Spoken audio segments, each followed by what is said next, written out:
Dans cette vidéo, on va voir comment mettre en forme une lettre commerciale.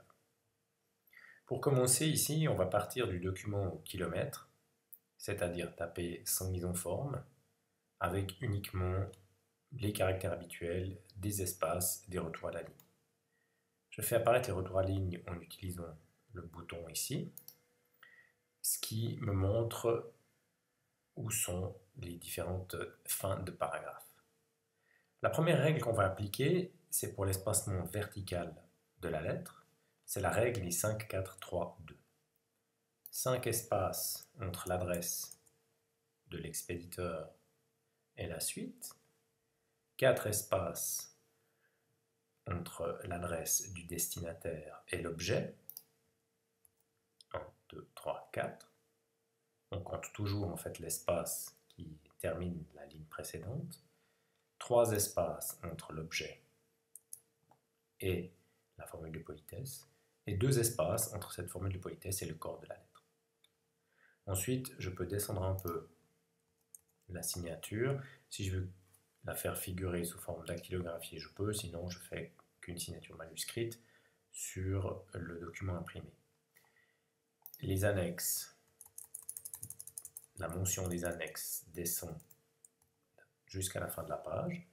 Et ici, j'ai une lettre qui est, dans l'essentiel, verticalement correcte. Ensuite, il faut ajouter un taquet de tabulation pour pouvoir aligner les différents éléments qu'on veut aligner environ à 8,5 cm. Pour ça, je sélectionne tout mon document en utilisant la souris ou éventuellement en utilisant le raccourci clavier commande A, c'est-à-dire menu, édition, sélectionner tout. Et une fois que j'ai fait ça, je vais cliquer ici dans la barre graduée, juste en dessous de la graduation, cliquer et je maintiens cliquer, et ensuite je déplace mon tabulateur jusqu'à 8,5. Ici j'ai le symbole de tabulateur gauche, que je peux retrouver ici, dans le menu des tabulateurs.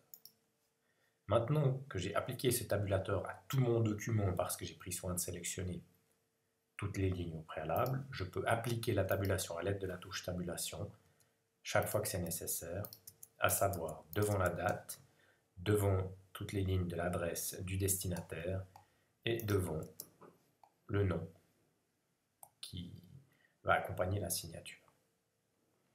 Après avoir fait ça, je sélectionne tout le corps du texte et j'utilise les outils de justification pour aligner le texte des deux côtés, qui est un standard typographique. Après avoir fait ça, je sélectionne les localités, je les mets en gras.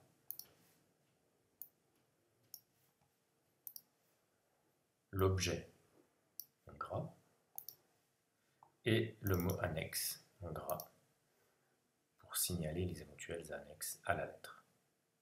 Il me reste maintenant à régler l'espace entre les paragraphes ici. Souvent, j'aime bien mettre un léger espace entre les paragraphes. Pour ce faire, un retour à la ligne, c'est trop grand. Donc, je me place à la fin d'un paragraphe ou dans le paragraphe que je veux mettre en forme.